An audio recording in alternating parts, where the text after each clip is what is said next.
सभी सखियों, सहेलियों और सखाओं को रेडियो सखी ममता सिंह का नमस्कार। संगीता जी, आपको भी हमारा नमस्कार। आपको भी हमारा बहुत बहुत नमस्कार ममता जी, और सभी सखियों को, सभी सखाओं को बहुत बहुत नमस्कार। संगीता जी, सर्दी का मौसम, गुलाबी सर्दी दस्तक दे रही है पूरे देश में, और मुंबई में भी हल्की सी दस्तक दी, फिर गर्मी सर्दी। और ऐसे मौसम में लगता है कि कहाँ कहाँ न घूम आए, पहाड़ों की सैर कराएं, अरुणाचल प्रदेश जो पहाड़ों की रानी कहा जाता है वहां चले जाएं, कहीं कोई विरासत स्थल देख लें, शिलांग चले जाएं, असम की ओर, असम की वादियों में, कश्मीर की वादियों में, शिमला, कुल्लू मनाली, जाने कितने नाम याद आ रहे हैं। लगता है कि मैं कहाँ कहाँ नहीं घुमाऊं। तो बस ठहरू क्यों, मतलब घूमने नहीं जाऊं? घूमने जाना है ममता जी, लेकिन राजस्थान चलेंगे, जयपुर। अच्छा, समझ गई। आप हमें याद दिला रही हैं कि हम सखी सहेली की महफिल में बैठे हैं, और हमें ये कैसे भूल सकता है। बस इसीलिए तो हम चाह रहे हैं कि ये जो मौसम होता है, घूमने का मौसम होता है, लेकिन पढ़ाई का भी मौसम होता है, बच्चों की परीक्षाओं का भी मौसम होता है, और बच्चों की पढ़ाई पर प्रेशर का मौसम होता है। तो ऐसा ना हो कि इस चक्कर में बच्चों को इतना ज्यादा हम तनाव दे दें कि घूमने की बात ही भूल जाए। बीच बीच में घूमने फिरने की बातें करते रहना चाहिए। ऐसे में सबसे अच्छा होता है कि पुराने एल्बम निकाल लें। और अब वो तो जमाना रहा नहीं कि पुराने एल्बम जो पलटते थे बाकायदा, जिसको एल्बम कहा जाता है। अब तो एल्बम मतलब गैलरी, मोबाइल वाला एल्बम है ना। हाँ। तो उस एल्बम को पलट ले और घूमने वाले दृश्य देखें, सारी यादें दोहरा लें, वो भी संभव है। जी, तो राजस्थान में कहाँ आप ले चलने वाली हैं? राजस्थान में जंतर मंतर चलेंगे ममता जी। और शादियों में भोजन की बर्बादी, ये भी आज का एक विषय है सहेली कार्यक्रम का, और साथ ही साथ राष्ट्रीय प्रदूषण नियंत्रण दिवस भी है। और बहुत जरूरी मुद्दा है ये, क्योंकि प्रदूषण जिस तरह से बढ़ रहा है, आपने देखा होगा सुबह उठते ही ऐसा लगता है कि जैसे हम कुहासे वाले शहर में पहुंच गए। आज तो मैंने खिड़की खोली तो चारों तरफ फॉग, और ऐसा लग रहा है कि कोहरा छाया हुआ है।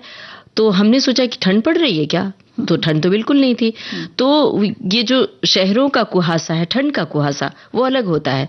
ये तो प्रदूषण है दिख रहा है जो हमें। बिल्कुल। तो इससे निजात पाने के लिए हमें खुद भी निजी स्तर पर भी कुछ कोशिश करनी पड़ेगी, ना कि हम सिर्फ ये कहते रहें कि बड़ी बड़ी बिल्डिंगें बन रही है। अब मुंबई में ही देखिए कितने सारे कंस्ट्रक्शन चल रहे हैं।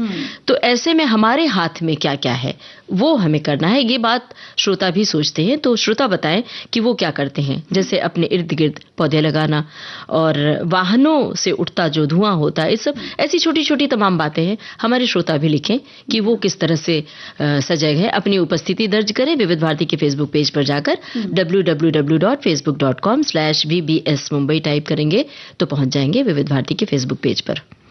और इस कुहासे को, इस मौसम को, इस रौनक को, ठंड के मौसम को अगर महसूस करना है तो फिर बहुत जरूरी है कि पर्यावरण के साथ हम चलें, प्रकृति के साथ हम चलें, और तब हम ये सारी चीजें महसूस कर पाएंगे।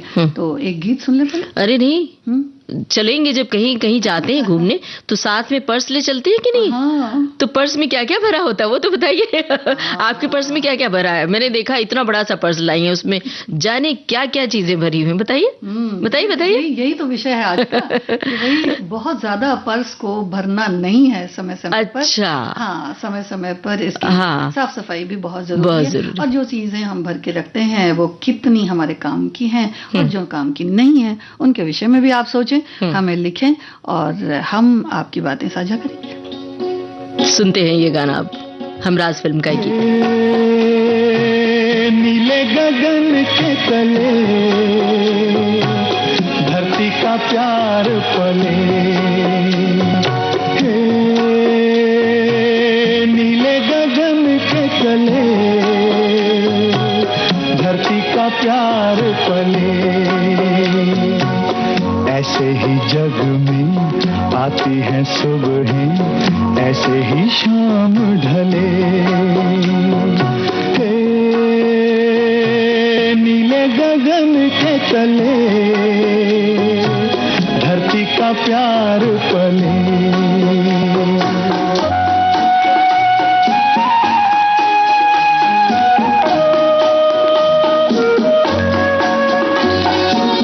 शबनम के मोती फूलों पे बिखरे, दोनों की आस फले, नीले गगन के तले धरती का प्यार पले।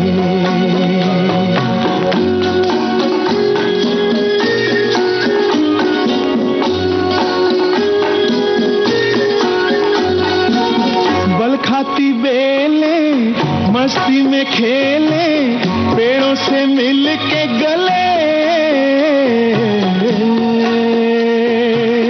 नीले गगन के तले धरती का प्यार पले।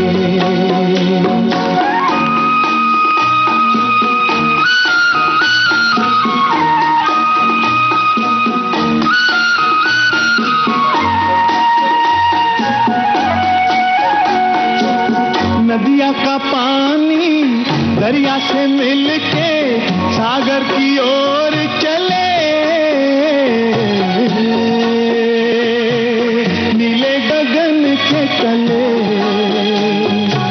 धरती का प्यार पले। ऐसे ही जग में आती है सुबह, ऐसे ही शाम ढले, नीले गगन के तले धरती का प्यार पले।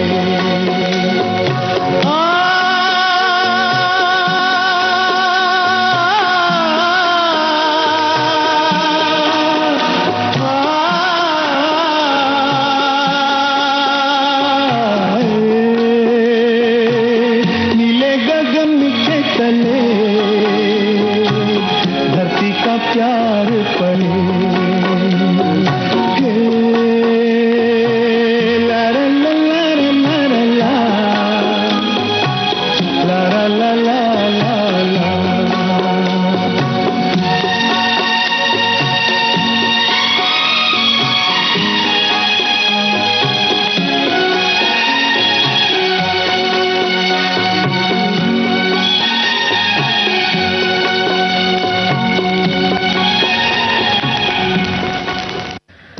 नीले गगन के तले धरती का प्यार पले। सचमुच अगर पर्वतों की धारा हो, नीले पर्वतों की धारा एक गाना है, अगर उसकी डोर पकड़ के चलें तो नदियां, झील, तालाब सबके दृश्य आंखों के सामने आ जाते हैं। लेकिन इन जो कुदरत की जो सुंदरता है, कुदरत की ये खूबसूरती है, इसको बचाने के लिए निजी स्तर पर हम सबको प्रयास करना पड़ेगा।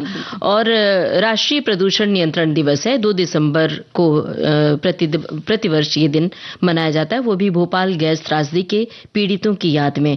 और इस घटना में यूनियन कार्बाइड संयंत्र से मिथाइल आइसोनेट गैस का रिसाव हुआ था, जिससे जहरीली गैस के रिसाव से बहुत सारी जानें गई थी।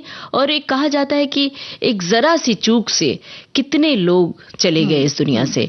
अब वो चूक तो अनजाने में ही हुई, लेकिन इस चूक का ख्याल रखा जाना चाहिए। आगे कभी ऐसी घटना ना हो, दुर्घटना ना हो, इसका ख्याल रखना चाहिए। तो अपनी तरफ से भी बहुत बहुत सतर्क रहना चाहिए। प्रदूषण किस तरह से जनजीवन और प्रकृति को प्रभावित करता है, ये हमारे श्रोता भी बहुत अच्छी तरह से जानते हैं। और इस बारे में आपने भी बताया कि भाई किस तरह से हम क्या क्या कर सकते हैं। तो क्या क्या हम कर सकते हैं, ये हमारे श्रोता लिखना चाहें हमें तो ज़रूर लिखें। और किस तरह से जो प्रदूषण है वो हानिकारक प्रभाव डालता है, इस बारे में जो जागरूकता है वो लोगों में बढ़े, इसलिए ये दिन मनाया जाता है। और ऐसी स्थिति बिल्कुल ना आने पाए कि प्रदूषण को हम नियंत्रित ना कर सके। प्रदूषण पर नियंत्रण ही पर्यावरण की सुरक्षा हो, नियंत्रण हो, और इस बाबत हम अवश्य कदम उठाएं और इसके बचाव के लिए आगे आएं।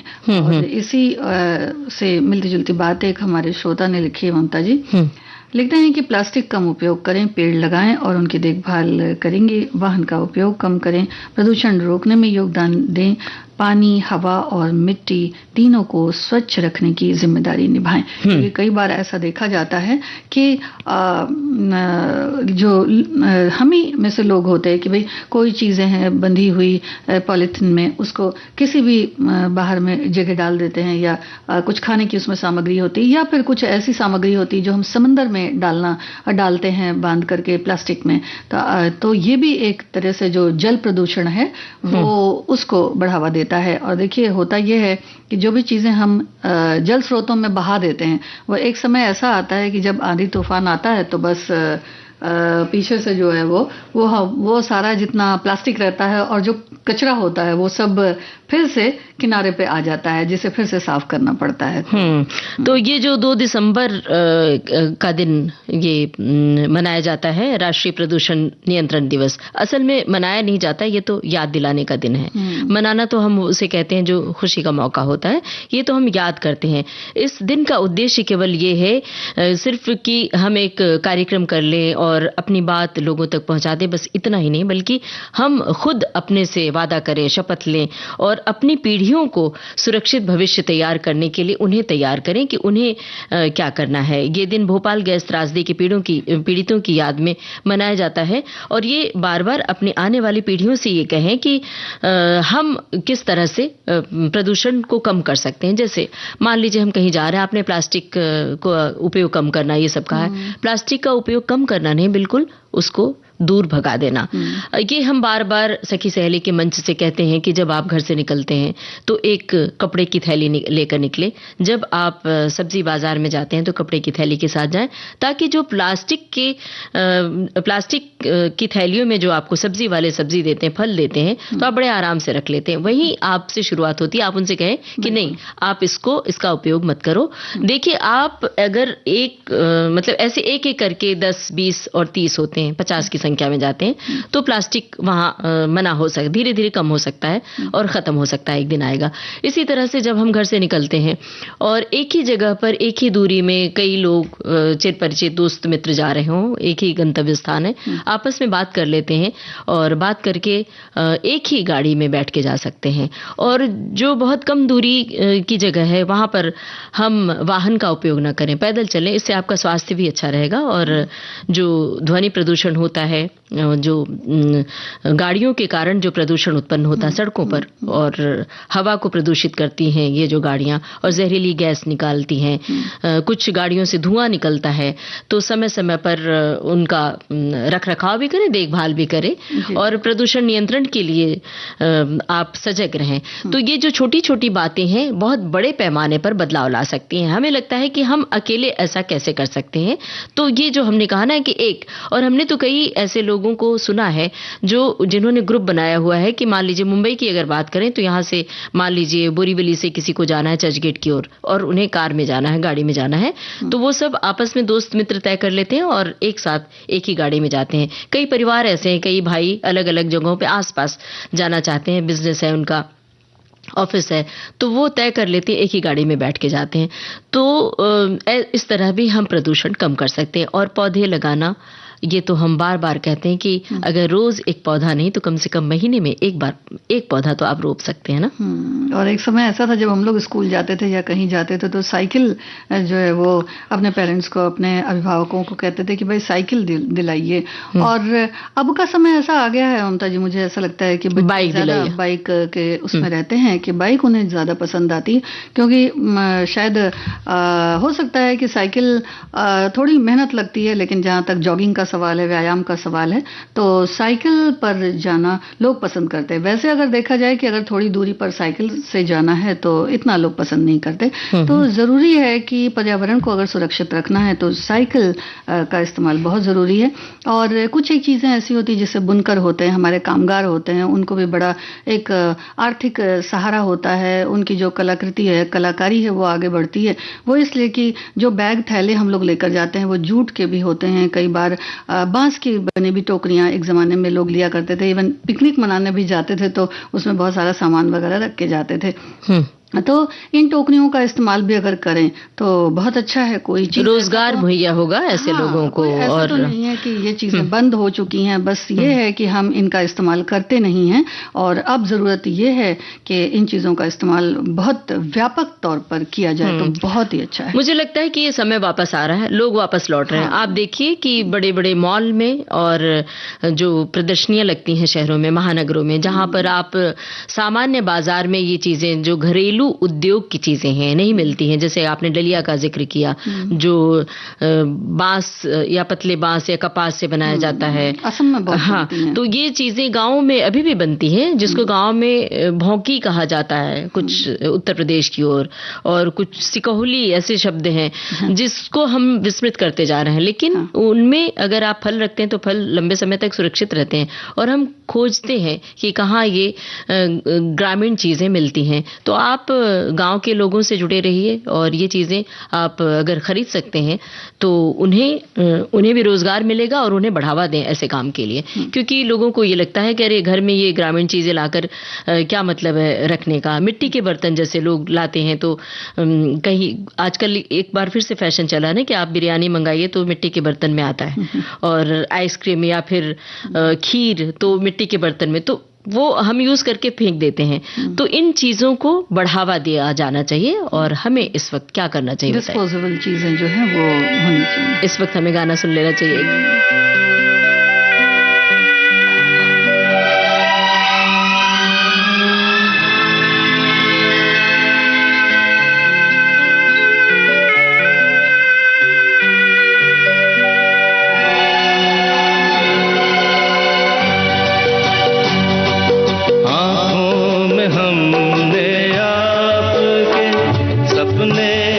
सजाए हैं आँखों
संगीता जी, आज हमने वादा किया था अपने सखाओं और सखियों से कि हम उन्हें एक जगह ले चलेंगे। आपने वादा किया था खास तौर से कि जयपुर राजस्थान ले चलेंगे, जंतर मंतर। तो उस धरोहर की हम बात करना चाहते हैं जिसे देखकर केवल भारत नहीं बल्कि पूरा विश्व आश्चर्य में डूब जाता है। बात कर रहे हैं राजस्थान के जंतर मंतर की, और ये जो राजस्थानी शान है भारतीय वैज्ञानिक प्रतिभा का प्रमाण भी है और समय को मापने की अद्भुत कला का ये प्रतीक है। जंतर मंतर कोई साधारण सा स्मारक नहीं है, ये वो जगह है जहां बिना किसी आधुनिक उपकरण के, बिना किसी कंप्यूटर या मशीन के, केवल सूर्य, छाया और गणित के सहारे समय, ग्रह, नक्षत्रों की चाल की दशाओं का सटीक अध्ययन किया जाता है। और इसमें जो प्रणाली है वो अपने देश की बहुत ही प्राचीन प्रणाली है। जंतर मंतर राजस्थान के जयपुर जंतर मंतर के संस्थापक की अगर बात की जाए तो राजपूत राजा सवाई जय सिंह द्वारा बनवाया गया 19 खगोलीय उपकरणों का एक संग्रह है। ये 1734 में बनकर तैयार हुआ। ये स्मारक दुनिया की सबसे बड़ी धूप घड़ी है। जंतर मंतर खगोल विज्ञान का एक ऐसा उदाहरण है जिसमें 3 मुख्य शास्त्रीय खगोलीय निर्देशांक प्रणालियों में से इसके प्रत्येक अंश में काम करने वाले उपकरण होते हैं, या कहें कि हैं। क्षितिज, शीर्ष स्थानीय प्रणाली, कर्णमाला यंत्र, प्रकरण और निर्देशांक को एक प्रणाली से दूसरी प्रणाली में बदलता है। और यहाँ बने उपकरणों की कतार, इनकी ऊंचाई, इनका वैज्ञानिक डिजाइन, सब कुछ एक संदेश भी देता है कि भारत ज्ञान की धरती है, जहाँ राजाओं की रुचि केवल युद्ध में नहीं बल्कि खगोल विज्ञान और गणित में भी थी। तो यहाँ मौजूद दुनिया की सबसे बड़ी जो सम्राट यंत्र है, समय को 2 सेकंड की सटीकता के साथ वो बता सकती है। सिर्फ सूर्य की छाया देखकर समय की गणना करने वाला ये अद्भुत विज्ञान आज भी वैज्ञानिकों को चकित कर देता है। और सबसे प्रेरणादायी बात ये है कि इतिहास ये बताता है कि दुनिया में पश्चिमी देशों में वैज्ञानिक उपकरण विकसित होने लगे थे, लेकिन उस वक्त भारत में पत्थरों और दीवार की मदद से समय और ग्रहों की स्थिति को मापने वाली ये अनोखी वेधशाला पहले से ही मौजूद थी। और यही कारण है कि यूनेस्को ने वर्ष 2010 में जंतर मंतर को विश्व धरोहर स्थल घोषित कर दिया। जंतर मंतर नाम संस्कृत शब्द से लिया गया है, जिसमें जंतर शब्द यंत्र से लिया गया है, जिसका अर्थ है यंत्र यानी मशीन, और मंतर यानी मंत्रणा यानी परामर्श या गणना यानी गणना करने वाला उपकरण। महाराजा सवाई जय सिंह ने विभिन्न शहरों में 5 वेधशालाएं बनवाई जिनका उपयोग समय मापने के लिए किया जाता था। वैसे देखा जाए तो 1728 तक ऐसे कुछ और उपकरण बनवाए जा चुके थे। राजा जयसिंह ने 23 खगोलविद के साथ इस कार्य को गति दी। जंतर मंतर का कई अन्य राजाओं ने अलग अलग समय पर जीर्णोद्धार भी करवाए, यानी इसी जंतर मंतर का। और संगीता जी, अगर जंतर मंतर हमें एक बात भी सिखाता है कि सीमित साधनों के बावजूद अगर सोच में ऊंचाई हो, उत्कृष्टता हो, तो हर असंभव को भी संभव बनाया जा सकता है। राजस्थान की धूप और पत्थरों के बीच खड़ा ये जंतर मंतर हमें भारतीय वैज्ञानिकता, कल्पनाशीलता और असीम ज्ञान की याद भी दिलाता है। और ये भी बता दें अपने श्रोताओं को, इसके शीर्ष पर स्थित हिंदू छतरी का जो उपयोग किया गया है, जो ग्रहण और मानसून के आगमन की घोषणा के लिए मंच के रूप में किया जाता है। जो जब ग्रहण लगता है ना, कहते हैं ना कि ये ग्रहण लगा है, तो उसको भी नापने के लिए ये इसका उपयोग किया जाता है। और इसमें बहुत अलग अलग तरह के जो उपकरण है वो लगे हुए हैं। वर्णमाला क्रम कुछ इस तरह से है: चक्र यंत्र, राम यंत्र, दक्षिण भित्ति यंत्र, दिगंश यंत्र, दिशा यंत्र, ध्रुव दर्शक पट्टिका, कपाली यंत्र और मिश्र यंत्र। यानी बहुत सारे ऐसे यंत्र भी इसमें हैं जो भविष्यवाणी के लिए कारगर होते हैं। और पृथ्वी की परिक्रमा करते समय मुख्य तौर से प्रमुख तारों की स्थिति, खासकर अगर हम ध्रुव तारे की बात करें तो उसकी स्थिति का पता लगाने और ग्रहों की अवनति का पता लगाने और आकाशीय ऊंचाइयों के साथ साथ पंचांगों का निर्धारण करने के लिए भी ये काफी उपयुक्त है। तो इसमें जो इतने सारे यंत्र बने हुए हैं ये पत्थरों के हैं यकीनन, और ये सारे चीजों को बहुत अच्छी तरह से एक तरह से कह सकते हैं कि खगोलीय गणना में काम आते हैं। अब एक गाना सुनते हैं, फिर और चर्चा करते हैं।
भागने दो ना। अच्छा हाँ तो फिर चल बैठे चर्च के पीछे, चांद चुरा के लाई हूँ, चांद चुरा के लाई हूँ, चल बैठे चर्च के पीछे।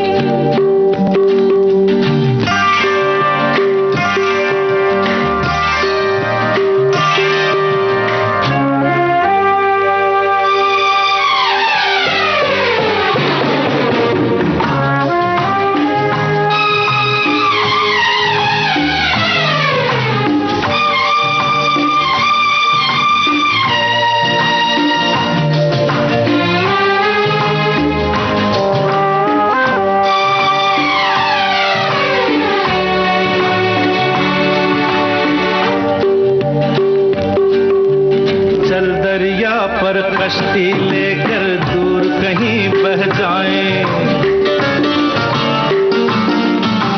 चल दरिया पर कश्ती लेकर दूर कहीं बह जाएं। ढूंढ ना पाए बस्ती वाले साहिल से कह जाए। बोल दिया तो बोलने दो ना। अच्छा हाँ तो फिर चल बैठे चर्च के पीछे। अरे चांद चुरा के लाया हूँ, चांद चुरा के लाया हूँ, चल बैठे चर्च के पीछे। ना कोई देखे ना पहचाने, बैठे पेड़ के नीचे, हाँ चल बैठे चर्च के पीछे। चांद चुरा के लाया हूँ, चांद चुरा के लाया हूँ, चल बैठे चर्च के पीछे। तो ये देवता फिल्म का गाना था। संगीता जी, किशोर कुमार और लता मंगेशकर की आवाजें थी। और अब कुछ बोलने से पहले एक ब्रेक ले लेते हैं।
अपनी नानी की उंगली थामकर रेडियो सुनना शुरू किया।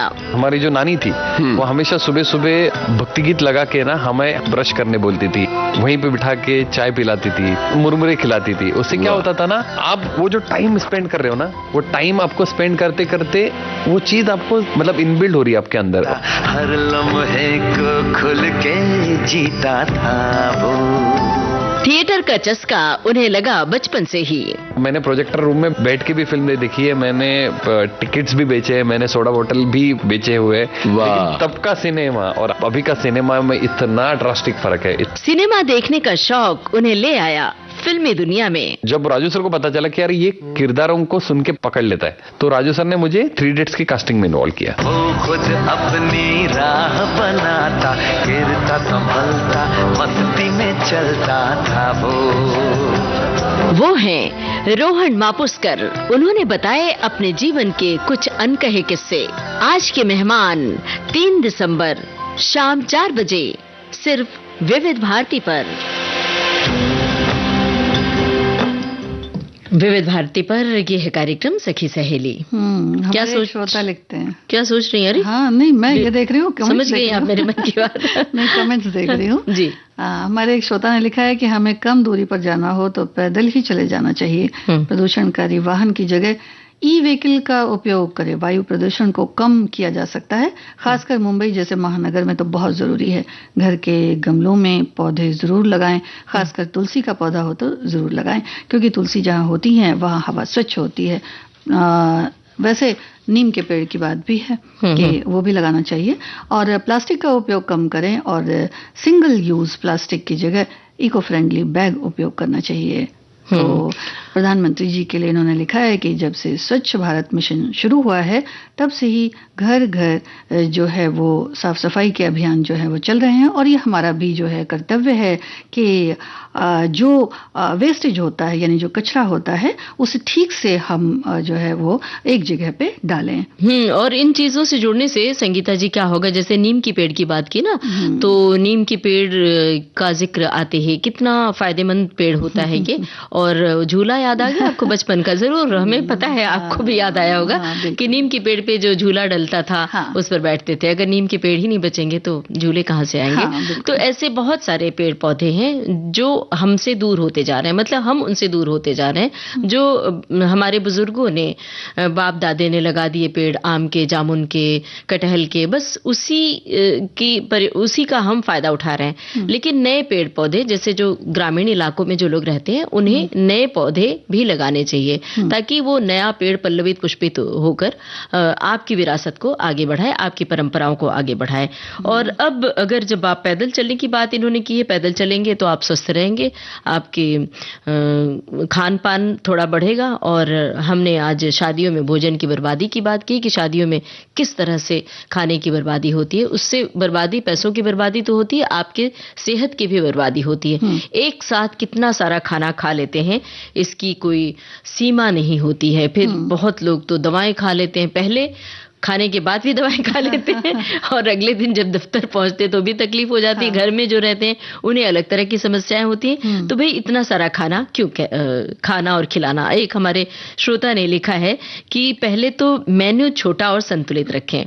गेस्ट की संख्या, सही संख्या जानने के लिए आप पहले तय कर लें और लाइव काउंटर सीमित रखें। छोटे प्लेट बाउल इस्तेमाल करें। स्टॉल पर कम मात्रा में बार बार रिफिल करें। बचे हुए भोजन को फूड डोनेशन ग्रुप को दे दें और पोर्शन कंट्रोल के लिए स्टाफ नियुक्त करें। जागरूकता बोर्ड लगाएं, जितना चाहिए उतना ही लें।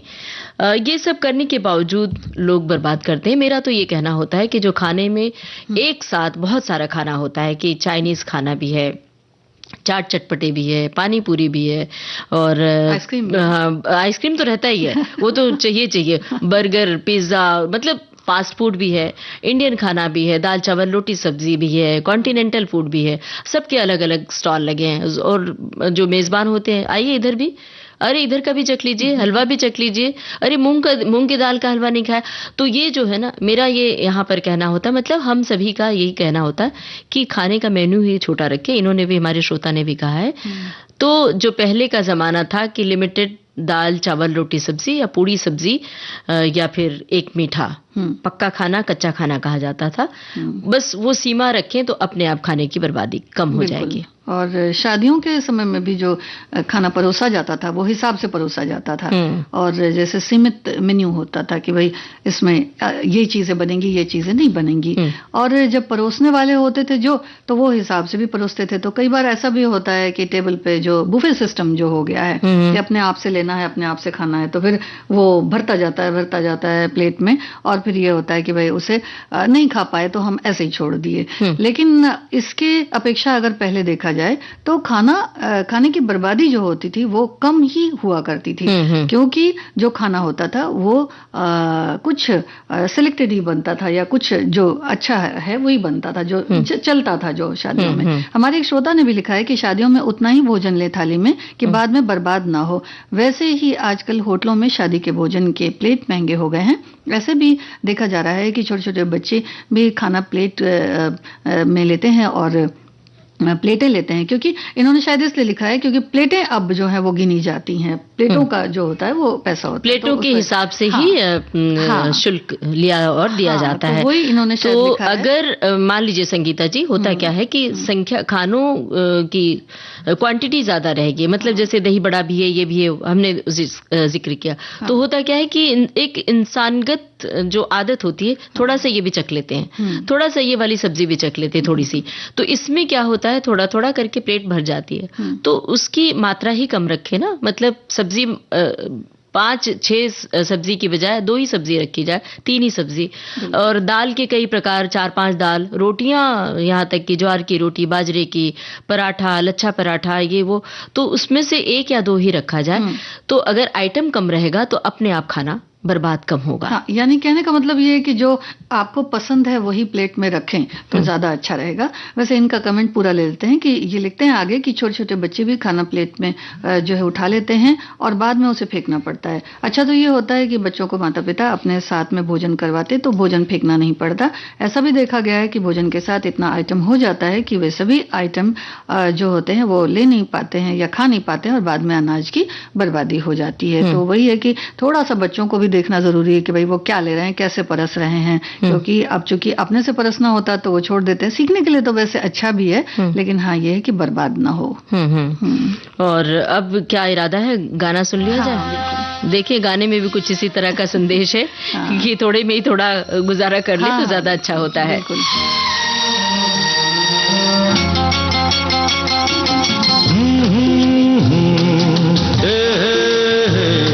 लला लला लला, थोड़ा है थोड़े की जरूरत है, जिंदगी फिर भी यहाँ खूबसूरत है। थोड़ा है थोड़े की जरूरत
से उड़ के घटा चली,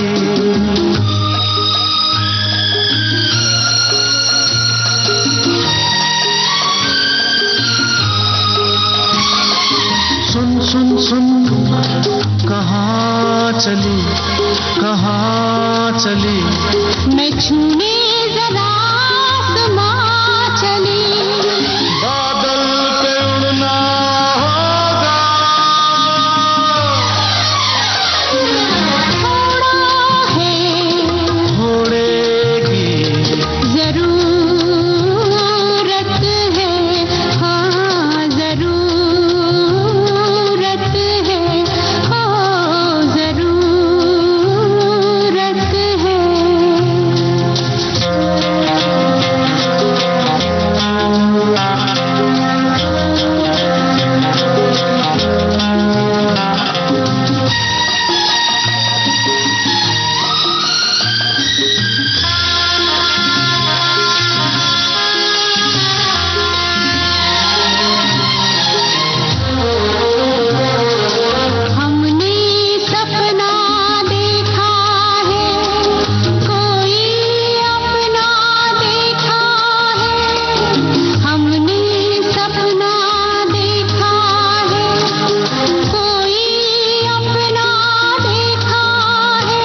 जब रात का घूंघट उतरेगा और दिन की डोली गुजरेगी, तब सपना पूरा होगा। थोड़ा है घोड़े की जरूरत है, जिंदगी फिर भी यहाँ खूबसूरत है, थोड़ा है थोड़े की जरूरत। ममता जी, हम्म। एक हमारी श्रोता ने लिखा है कि शादियों में खाना बर्बाद न हो, इसलिए खाने का मेन्यू सीमित मात्रा में रखें। शादियों में अनेक प्रकार के व्यंजन बनाए जाते हैं, जिससे आधा से ज्यादा भोजन बर्बाद हो जाता है। पाश्चात्य खाने, पिज्जा, बर्गर, चाउमीन में लोगों की रुचि बढ़ रही है, जिससे स्टॉल पर ही लोग अपना पेट भर लेते हैं। और उसके बाद भोजन के विभिन्न प्रकार, मिठाइयाँ, सब्जियां, रोटी, पूरी का स्वाद लेने के लिए बेवजह अपनी प्लेट भर लेते हैं। थोड़ा बहुत खाने का स्वाद लेकर ज्यादा खाना मतलब कचरा पात्र में ही चला जाता है। शादियों में बड़े बड़े खाली पात्र रख दिए जाते हैं मतलब ये सुझाव भी इसमें इन्होंने दिया है कि खाली पात्र भी रख दिए जाएं और सूचना लगा दें कि जो बचे हुए भोजन को इस पात्र में डालें, खाली प्लेट को कचरा पात्र में डालें। इससे भोजन व्यर्थ नहीं होगा और गरीबों के काम आ जाएगा। हमारे एक श्रोता ने भी इसी तरह की बात लिखी है कि खाने फुल प्लेट खाना न ले, जिससे बर्बादी होती है। बिल्कुल। लगभग सभी श्रोताओं ने इसी तरह की बात लिखी कि खाने की बर्बादी को रोकें। लेकिन आप सभी लिखते तो हैं, लेकिन जब अपनी बारी आती है तो जब बारी आती है तो यही होता है कि हम कितना ज्यादा से ज्यादा दिखावा कर लेते हैं। हम होड़ सी लगती है कि अच्छा फलाने के यहाँ इतने आइटम थे खाने में, 10 थे तो हमारे यहाँ कम से कम 20 तो होना चाहिए। तो इस प्रतिस्पर्धा से बाहर निकले। और अब जो पर्स की सफाई की बात हमने की है, तो इस बारे में भी हमारे श्रोताओं ने बढ़ चढ़कर हिस्सा लिया है और सभी इस बात से परेशान भी है कि पर्स भर जाता है। हमारी एक सखी है जिन्होंने लिखा है कि हम सभी सफाई के लिए कितने सजग रहते हैं, मगर न जाने क्यों पर्स की सफाई करने में ही सबसे ज्यादा आलस आता है। जब कभी पर्स की धूल हटाकर साफ करने बैठी तो उसके अंदर से निकली बड़ी सारी खुशबुएं, ढेर तरह के अनगिनत रंगों से रंगी न जाने कितनी ऐसी वस्तुएं जिन्हें मोह के चलते कभी भी फेंकने का मन नहीं हुआ। वैसे तो समय समय पर पर्स को साफ करते रहना चाहिए, इससे कम समय में आप जो चीज पा जाते हैं जिसकी जरूरत कभी कभी तात्कालिक होती है। तरतीब से सजी किताबें और पर्स दोनों मन को बड़े लुभावने लगते हैं। सो समय समय पर पर्स को साफ करते रहिए। पर्स को चलता फिरता पिटारा नहीं, पर्स ही रहने दें। कई बार तो कागज के छोटे छोटे टुकड़े, कटिंग, अखबार की कटिंग और किताब के पन्नों से जो कुछ लिखा होता है, एक कागज का टुकड़ा, उसमें नोट किया हुआ कोई शेर व शायरी, कविता, वो भी पर्स में डाल देते हैं और भूल जाते हैं। सालों बाद याद आता है, अरे ये तो हमें इस काम के लिए रखा था। और कई बार तो ये लगता है कि हम इसका जिक्र करने वाले थे कहीं, तो ऐसे भी पर्स भरता है। हाँ, और पर्स को जो अगर पर्स पर हमारी इनका कमेंट पहले ले लेते हैं। लिखती हैं कि कोई माने या ना माने, पर मैं अपने पर्स को भानुमति का पिटारा मानती हूँ। छोटी मोटी दवा, टूथपिक, ईयरबड्स, हेयर बैंड, छुट्टे पैसे, रुमाल, टिश्यू पेपर, मेकअप और अपनी चाबी और मोबाइल, छोटी सी धार्मिक पोथी, पेन, सेफ्टी पिन और कभी कुछ छोटी सी भूख के लिए छोटी सी मतलब कुछ खाने की वस्तु। तो इतना सारा सामान इनके पर्स में रहता है। भाई पर्स में देखिए रखना कुछ गलत नहीं है, रखिए, लेकिन होता क्या है कि रखते रखते उसमें रोज जब कोई ना कोई चीजें रखी जाएंगी, देखिए निकाली नहीं जाती हैं उसमें से, लेकिन रखी जाती हैं। तो जब कोई ना कोई चीजें उसमें रखी जाएंगी तो निश्चित तौर पर एक समय ऐसा आता है कि वो ज्यादा भर जाता है। फिर ये हम सोचते हैं कि भाई अच्छा ठीक है, आज नहीं कल कर लेंगे, कल नहीं परसों कर लेंगे, परसों नहीं उसके बाद कर लेंगे, लेकिन होता है कि वो दिन नहीं आता है। लेकिन ये जरूरी भी है। कई बार तो पैसे ढूंढने के लिए वो जो कॉइन रखने का, और मैंने कई महिलाओं को देखा है कि उसमें बहुत सारे पाउच रख लेती हैं कि इस पाउच में ये रहेगा, सिक्के रहेंगे पैसों के, अलग में रुपए के नोट मतलब नोट रहेंगे, और एक में लिपस्टिक, बिंदी और कंघी वंगी, पूरा कॉस्मेटिक बॉक्स लेकर चलती हैं कुछ महिलाएं।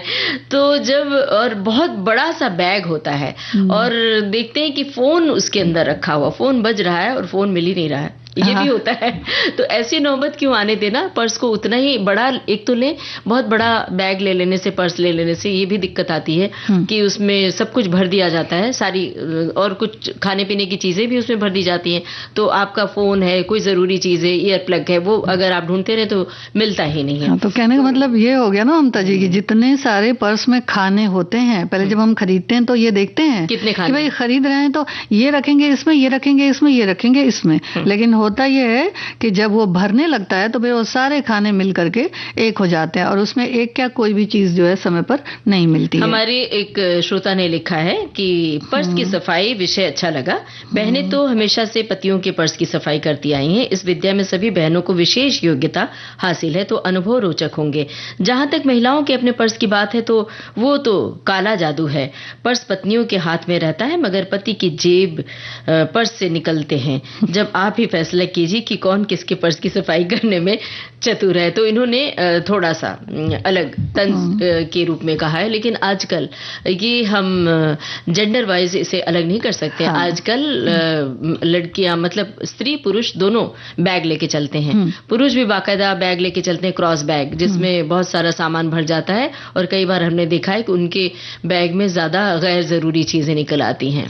क्रेडिट कार्ड के पर्स से लेकर कलम, कागज, सब कुछ उसमें होता है। दवाएं ववाएं तो होती हैं, कंघी वंघी सब कुछ भर जाता है।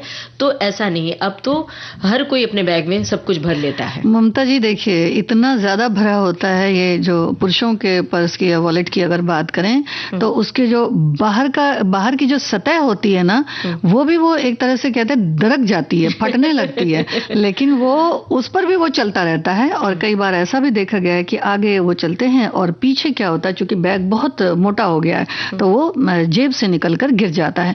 और ये भी एक बात है कि भाई अगर आपको किसी का कोई पर्स पड़ा हुआ मिलता है तो कभी आप ये सोचिए कि उस पर्स का आपने क्या किया। कभी ऐसा भी हो सकता है क्योंकि बहुत ज्यादा भर गया, कोई आगे जा रहा है, पीछे पर्स गिर गया, खासकर छोटे वॉलेट की बात कर रहे हैं, तो ऐसे में फिर आप क्या करते हैं। और एक हमारे और श्रोता ने लिखा है कि हल्की फुल्की बातें, समय समय पर पर्स या बैग की सफाई जो है वो करना बहुत जरूरी है, क्योंकि हम जो सामान रखते हैं उससे कई बार हमारे बैग या पर्स में भी धूल जम जाती है और उस धूल को साफ करना बहुत जरूरी, इसलिए कि हफ्ते में एक बार हम अपने पर्स की सफाई हमें करनी चाहिए। हाँ संगीता जी, हमें एक घटना याद आ गई। ये तो हमने एक सखी का कमेंट है, हमने पढ़ दिया था। हमें एक घटना याद आ गई कि एक बार हम मुंबई में लोकल ट्रेन से यात्रा कर रहे थे और क्या हुआ कि एक महिला का पर्स पूरा भरा हुआ था। पर्स तो खजाना ही होता है और वो हड़बड़ी में ट्रेन में चढ़ी और चढ़ के जैसे ही बैठी तो पर्स उनका उल्टा हो गया और उसकी चेन खुली हुई थी। तो उसमें से सबसे पहले पाउडर का डब्बा गिर गया, फिर उसके बाद कलम गिरी, फिर लिपस्टिक, जितनी भी सामान था सब का सब, क्योंकि पर्स पूरा उल्टा हो गया और पूरी चीजें बिखर गई। अब आप सोचिए कि मुंबई की लोकल ट्रेन में कितनी भीड़ होती है, तो कोई बंद भी नहीं हो पाता, इतना भर जाता है कि मतलब बंद नहीं होता। तो अगल बगल की महिलाएं उन्हें उठा के देती रही सामान, तो उनका पर्स जैसे तैसे सुरक्षित हो गया। कीमती चीज भी गिर सकती है ऐसे। बिल्कुल, चाबी, कई बार चाबी गिर जाती है और कार्ड्स गिर जाते हैं, टैप कार्ड्स गिर जाते हैं। तो अब एक गाना सुन लिया जाए। हाँ।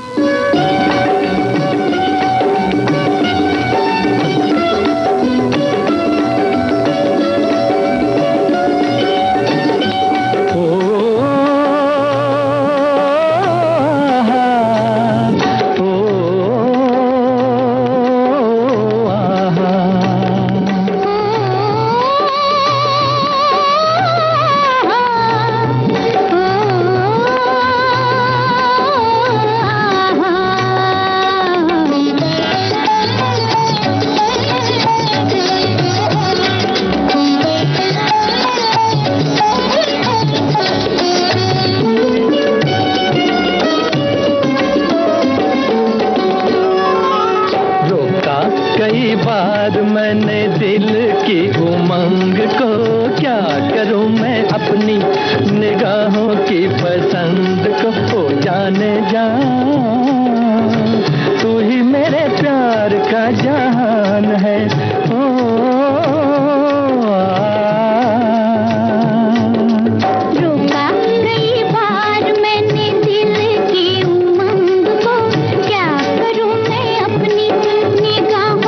पसंद को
कई बार मैंने दिल की उमंग को, क्या करूं मैं अपनी निगाहों की पसंद को।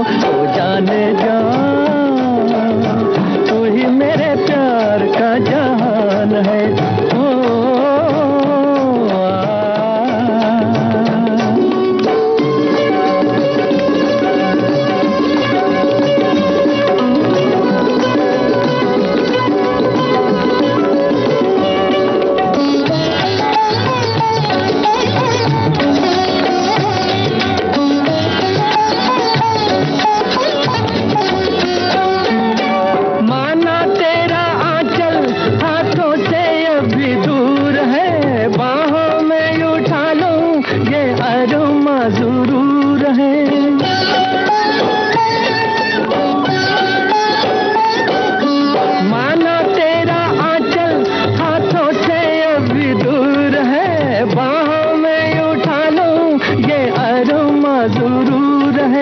मानो ना मानो दीवाना बेकसूर है।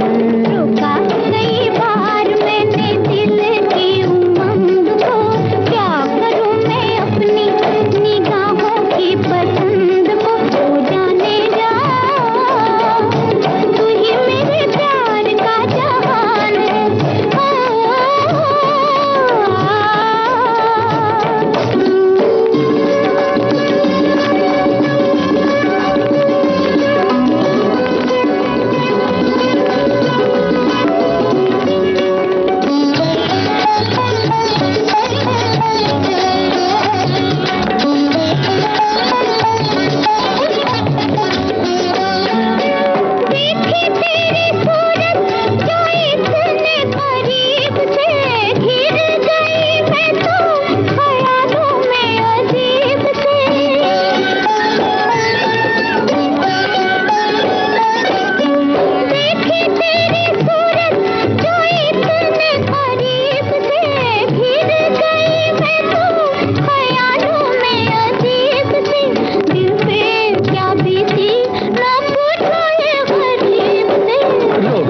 कई बार मैंने दिल की उमंग को, क्या करूं मैं अपनी निगाहों की पसंद को। ओ जाने जा।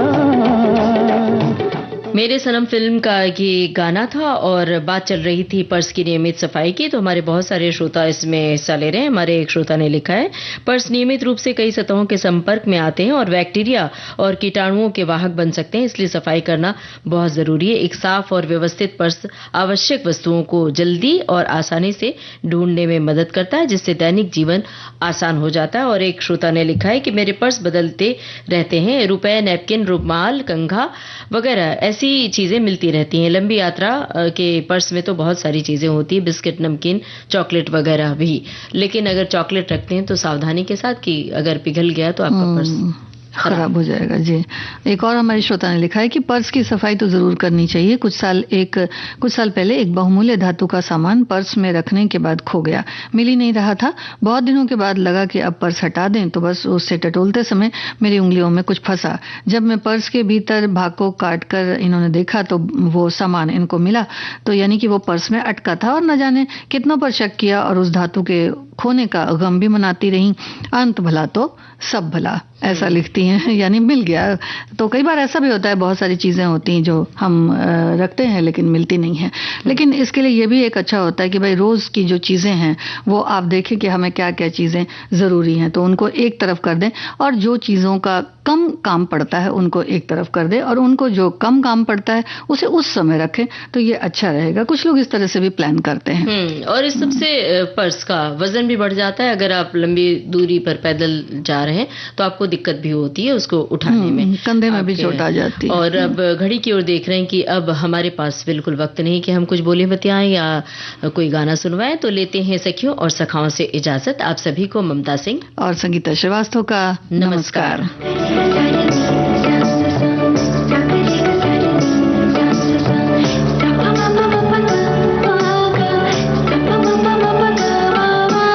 सखी सहेली।